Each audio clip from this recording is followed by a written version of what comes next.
Guys mostly మనం రోడ్ల పైన ఆర్టీఓ అని చూసుంటాం బోర్డు ఎక్కడో ఇక్కడ.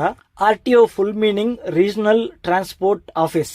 ఈ ఆర్టీఓ అనేది వైట్ బోర్డు వాళ్ళు పర్సనల్ వెహికల్ వాళ్ళకి అస్సలు అవసరం లేదు, నేరుగా వెళ్ళిపోవచ్చు. ఎవరైతే ట్రాన్స్పోర్ట్ వెహికల్ పెట్టుకుంటారో పబ్లిక్ వెహికల్, సో వాళ్ళకే చాలా ఇంపార్టెంట్ అనమాట. ఆ డ్రైవర్ అయితే కంపల్సరీగా అయితే ఇక్కడ ఆపి ఏ స్టేట్కి అయితే వెళ్తున్నారో ఆ స్టేట్ పర్మిషన్ తీసుకోవాలి. ఇది తమిళనాడు పర్మిట్. దీనికి 1600, ఆ స్టీల్కి ఒక 500, మొత్తం 2100 నేను తోలే వెహికల్కి, టెంపో ట్రావెలర్కి. దొంగతనంగా వెళ్ళిపోవచ్చు కదా అంటారు, కానీ తమిళనాడుకి వెళ్ళేప్పుడు ఏపీ వెహికల్ని చూస్తే అట్నే ఆపేసి ఫస్ట్ లైసెన్స్ అడగరు, ఆర్సీ అడగరు, డైరెక్ట్గా పర్మిట్ ఎక్కడా అని అడుగుతారు. ఆ పర్మిట్ చూపిస్తే కామ్గా అయిపోతారు మళ్ళీ. ఇది తమిళనాడు పర్మిట్ కోసం ఈ వీడియో చేశాను అనమాట. ఎన్ని స్టేట్ మన ఇండియాలో ఒక స్టేట్ నుంచి ఒక స్టేట్కి వెళ్ళినా డబ్బులు కట్టే వెళ్ళాలి. తమిళనాడు పర్మిట్ వరకు 2100 అవుతుంది. ఇది ఈ వీడియో మీకు నచ్చితే లైక్ చేయండి, వీలైతే మన ఛానల్ సబ్స్క్రైబ్ అవ్వండి.